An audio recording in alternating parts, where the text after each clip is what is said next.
Bonjour et bienvenue dans cette nouvelle vidéo de AVI Center. Aujourd'hui, nous allons avec vous parler des aides au logement.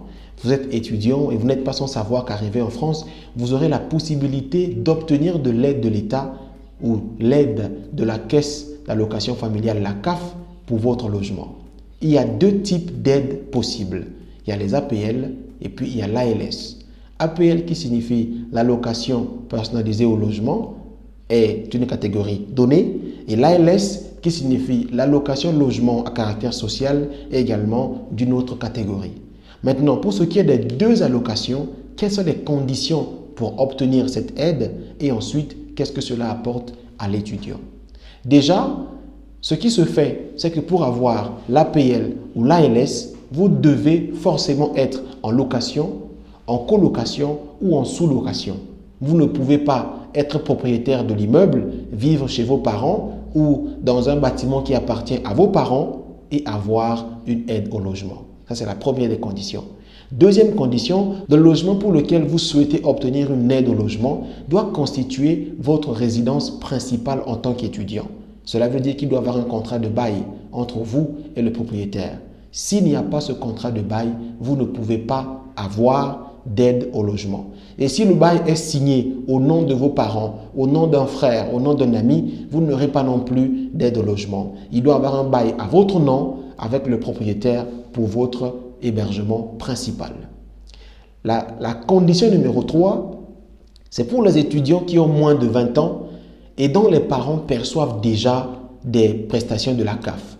Si vos parents, pour une raison ou pour une autre, perçoivent des services de la CAF, pas pour votre logement, mais pour d'autres services, pour d'autres raisons, pour d'autres besoins, vous avez le choix de renoncer. En tout cas, vos parents doivent renoncer aux précédentes prestations pour que vous ayez accès à l'aide au logement ou alors vous renoncez à l'aide au logement pour garder les précédentes allocations que vous receviez déjà. Mais vous ne pouvez pas avoir le cumul des deux en même temps. Et donc, vous l'aurez compris, vous devez être en location, en colocation ou en sous-location dans un bâtiment qui ne vous appartient pas. Et vous devez forcément avoir un contrat de bail qui porte votre nom. Parlons donc de l'APL. L'APL n'est donnée qu'aux étudiants lorsque le logement qu'ils sont en train de louer a fait l'objet d'une convention avec l'État, entre le propriétaire et l'État.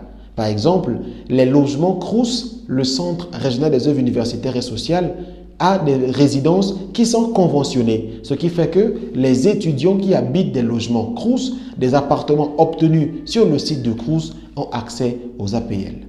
Ce qui se fait, c'est que l'aide est directement versée au propriétaire. L'étudiant n'aura qu'à payer la différence entre le loyer réel et la partie versée par l'État.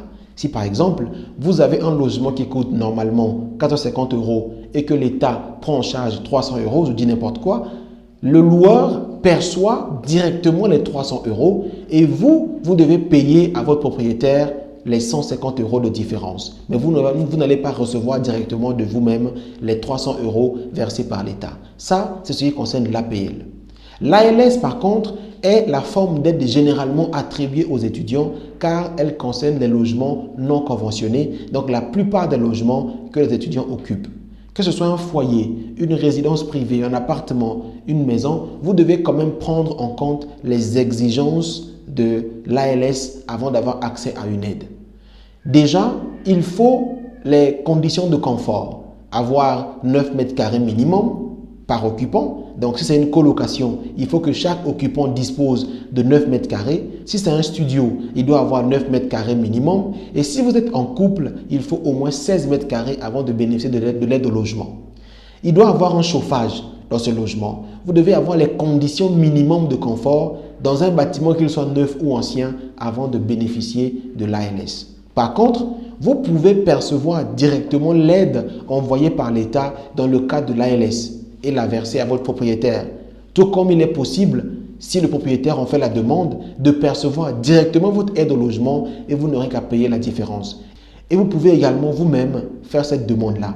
Ce qui est important d'être noté, c'est que si vous faites la demande que votre allocation logement à caractère social soit envoyée directement à votre propriétaire, vous ne pouvez arrêter les versements ou les virements qu'avec l'accord du dit propriétaire. C'est donc important de réfléchir à deux fois avant de prendre l'une ou l'autre des décisions.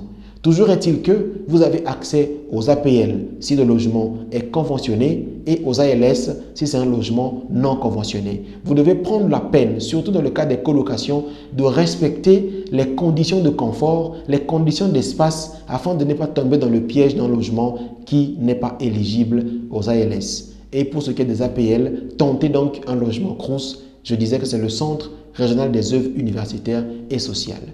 Voilà ce qu'il en est des logements ou des aides au logement auxquels vous aurez accès si vous allez étudier en France. Pour plus d'informations, allez donc sur notre blog www.avicenter.fr/blog.